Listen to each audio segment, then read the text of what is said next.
Hello, welcome to the course SJPHY1C01 Properties of Matter and Thermodynamics. The contents of today's lecture is taken from Heat and Thermodynamics by Brijlal and Subramaniam. We'll continue to discuss topics from Chapter 4, Thermodynamics. What is a thermodynamic process? Any process during which the value of the thermodynamic variables change is known as a thermodynamic process. For example, if you are blowing up a balloon, the volume of the balloon changes. So this is an example of a thermodynamic process. Or you are mixing hot water and cold water. Here there is a change in temperature. This is also an example of a thermodynamic process. Thermodynamic processes in general can be categorized into four. First one, isothermal process. Second one, isobaric process. Third one, isochoric process. And the last one, adiabatic process. Let's get into the details of each. First, isothermal process.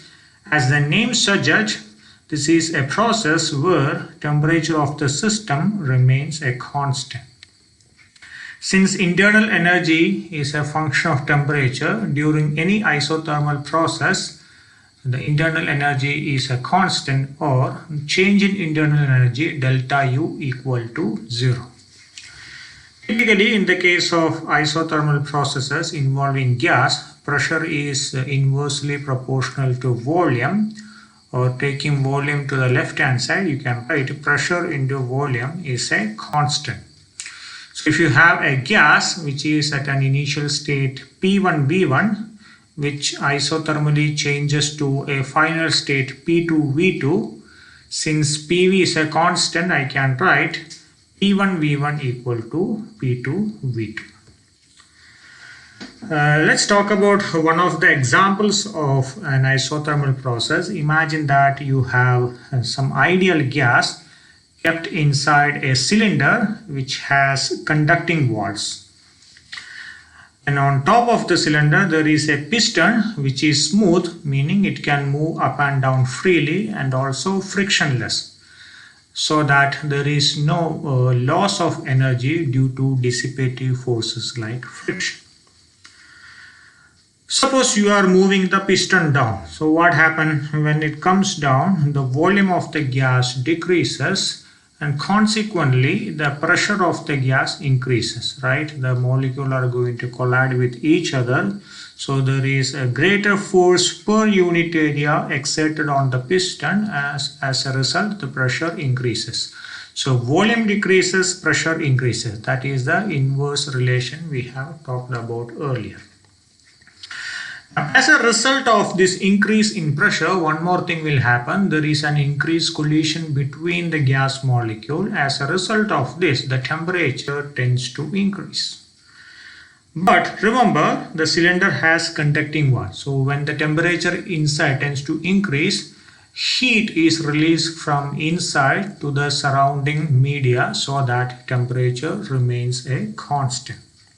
The same thing, the opposite thing will happen when you pull the piston upward. So here the volume increases, consequently pressure decreases. Once again, the inverse relation is satisfied here. When pressure decreases, the temperature also tends to decrease. What happens? From outside, heat flows into the cylinder so that temperature once again remains a constant. So even though you have a change in pressure and volume, because of the exchange of heat energy between the system and surrounding, during an isothermal process, temperature remains a constant. Coming to the second one, isobaric process, as the name suggests, here pressure of the system remains a constant. And during isobaric process, volume is directly proportional to temperature. So you can write V is proportional to T, or V by T is a constant. So if you have a system which is at an initial state V1 T1, changing isobarically to a final state V2 T2, then you can write V1 by T1 equal to V2 by T2. An example for this could be an ideal gas kept inside a cylinder. Once again, you have a smooth frictionless piston here. And suppose you are supplying heat energy to the system. Now what happens? The gas expands. So since the piston is freely to move, the piston moves upwards, so the volume increases. So you provide heat energy, the temperature of the gas increases, and consequently the volume also increases. So the proportionality, the direct proportionality between volume and temperature is satisfied here. Now, imagine that if the piston was rigid, if this is not movable, then what happens? When the gas tries to expand, the piston is not moving upward, so the gas molecules are going to exert a greater force on the piston. Force per unit area is going to increase, so pressure is also going to increase. But here we have a movable piston, so the pressure inside tends to increase, but the upward movement of the piston is going to reduce that trend, so you have a constant pressure inside. Same way, suppose you are decreasing temperature. Ideally what happens?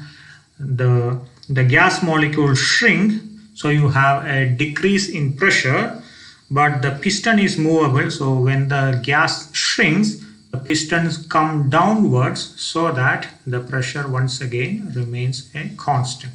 So even though you have change in temperature and volume, here the pressure remains a constant. Coming to isochoric process, here volume of the system remains a constant and pressure is directly proportional to temperature, or you can write P by T is a constant.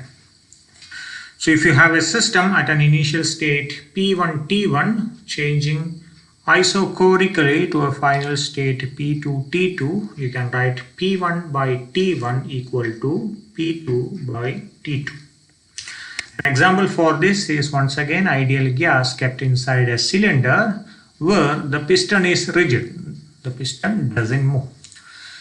So if you provide heat energy, what happens? The temperature increases and consequently the pressure also increases. So the direct relation between P and T is satisfied here. And since the piston doesn't move, volume remains a constant. Same thing happens when you decrease the temperature, the pressure decreases. Once again, piston being rigid, the volume doesn't change. Usually, change in volume is connected to work done. In other words, work done always results in change in volume. And in the case of isochoric process, since there is no change in volume, I can say that work done during an isochoric process is zero. Typically, if you have a gas, when the gas expands, there is an increase in volume. This is considered to be a positive work or work done by the system. On the other hand, if the gas shrinks or contracts, there is a decrease in volume, which is known as a negative work or work done on the system. Finally, coming to the fourth process, adiabatic process. Here, system doesn't exchange heat with surrounding, and typically heat exchange is related to another thermodynamic variable known as entropy. So since there is no exchange of heat, entropy change during an adiabatic process is zero. In other words, entropy remains a constant. That's the reason adiabatic process is also known as isoentropic process. In the case of adiabatic process, pressure is proportional to 1 over V to the power gamma, or P V to the power gamma is a constant, where gamma is a constant, which is the ratio of specific heat at constant pressure Cp to specific heat at constant volume Cv. An example for an adiabatic process would be ideal gas kept inside a cylinder which has non-conducting walls. And there is a piston which is smooth and frictionless. So here when you push the piston downward, the pressure is going to increase, the volume is going to decrease. So there is an inverse relation between pressure and volume. And the temperature also increases due to increase in pressure, but the walls of the cylinder being non-conducting, there is no exchange of heat between the system and surroundings. So there is a change in temperature. Similarly, if you pull the piston upward, the volume increases, consequently the pressure decreases, also the temperature also decreases. Once again, there is no exchange of heat between system and surrounding, so you have a decrease in temperature. So in the case of an isothermal process, there is an exchange of heat between system and surrounding, which makes sure that the temperature of the system remains a constant. On the other hand, in the case of an adiabatic process, there is no such heat exchange between system and surrounding. As a result of that, the temperature of the system changes depending on the changes in other thermodynamic variables.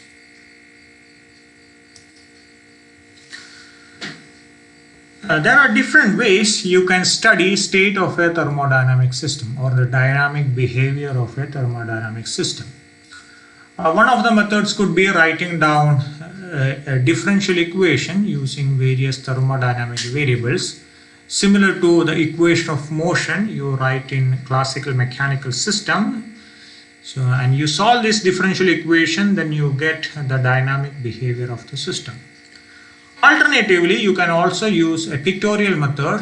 One of the most popular ones is known as an indicator diagram, which is a graphical representation of the state of a system using any two thermodynamic variables.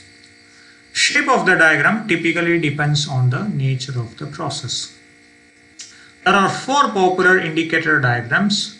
First one is PV diagram, then VT diagram, PT diagram, and finally TS diagram, where S denotes entropy. First, let's talk about PV diagram. So as the name suggests, this is a two-dimensional graph plotted between pressure and volume, where pressure is taken along the y-axis and volume is taken along the x-axis. So these are the PV diagrams corresponding to the four processes: isothermal, adiabatic, isobaric, and isochoric. Now, what are the important inferences from a PV diagram? First one, what does it say physically, or the physical significance of a PV diagram? The area under the PV diagram gives work done during the process. Now, how does this happen? For example, let's take the isobaric case. See, here I have a square. Now, suppose you want to calculate area of this square. What do? You multiply this length, which is P, and this length, which is V. So, PV is the area under the curve, right, or area of the square. Now, in the case of gas, I can write pressure as force per area. So, this is force per area into volume. And in the case of a square or a cube, area is L square, where L is the side length and volume is L cube, right? So you have F into L cube divided by L square, which is F into L. Force into length is nothing but work done. So area under a PV diagram gives you work done during a process. On the case of isothermal and adiabatic, you can notice that as the arrow suggests, the slope of the curve is negative. So how do we calculate slope? This is dP by dV. dP is change in pressure, which is P2 minus P1, and dV is change in volume, which is V2 minus V1. So we know that in the case of isothermal or adiabatic process, pressure and volume are inversely related, right? So if there is an increase in pressure, then there is a decrease in volume, or vice versa. So when you take the ratio dP by dV, it has to be 0.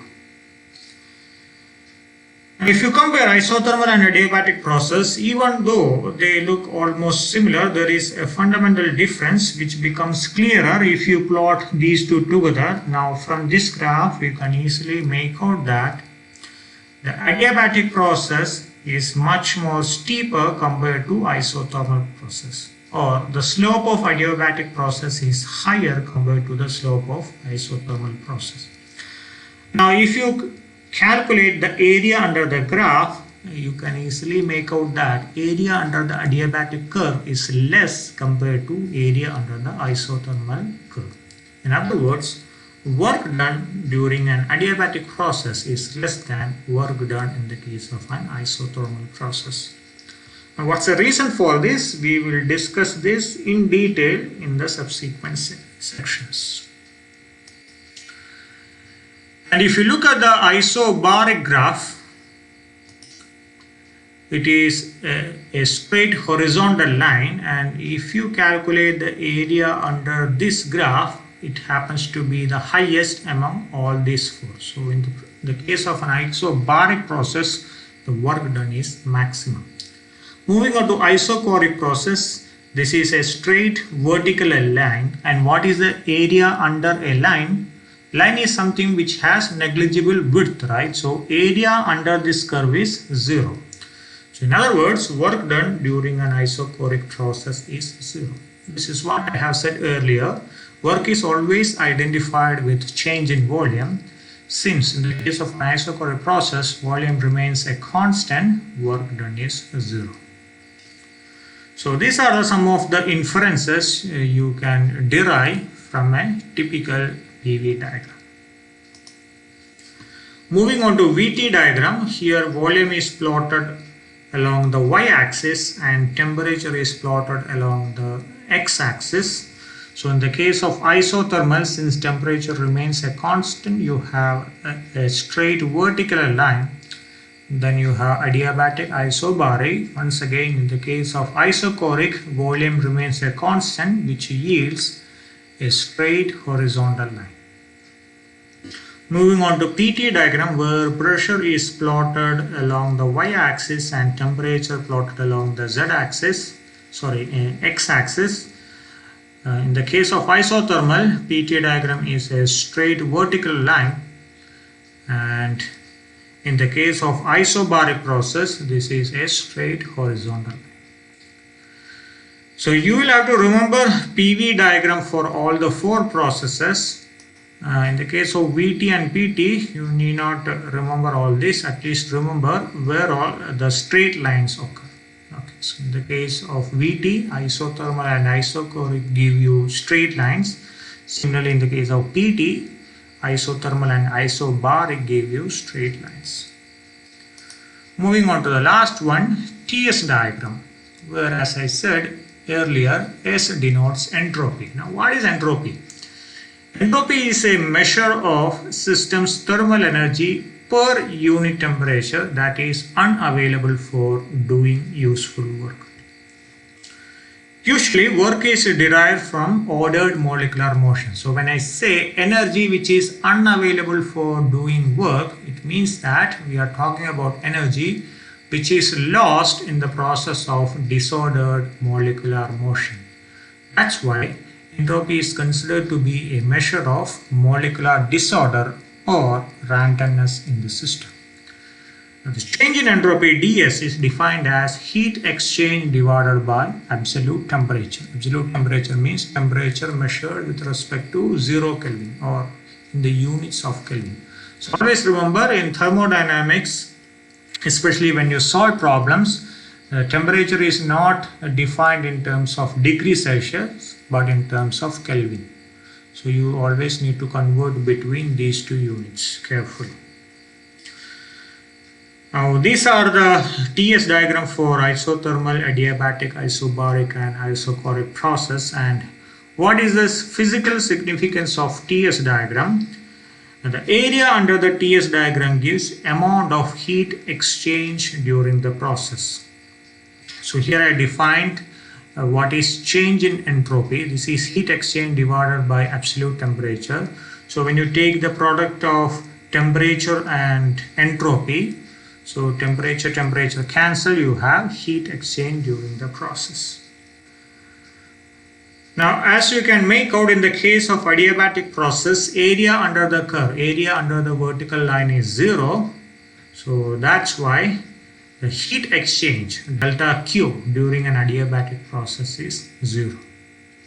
Now, if you compare isobaric and isochoric process, you can easily make out that the entropy change is faster in the case of isochoric process than the isobaric process, because the slope of isochoric process is greater than the isobaric one. So that's about indicator diagrams. In the next class, we will discuss about the first law of thermodynamics and one of its important applications in determining specific heat of materials. Thank you.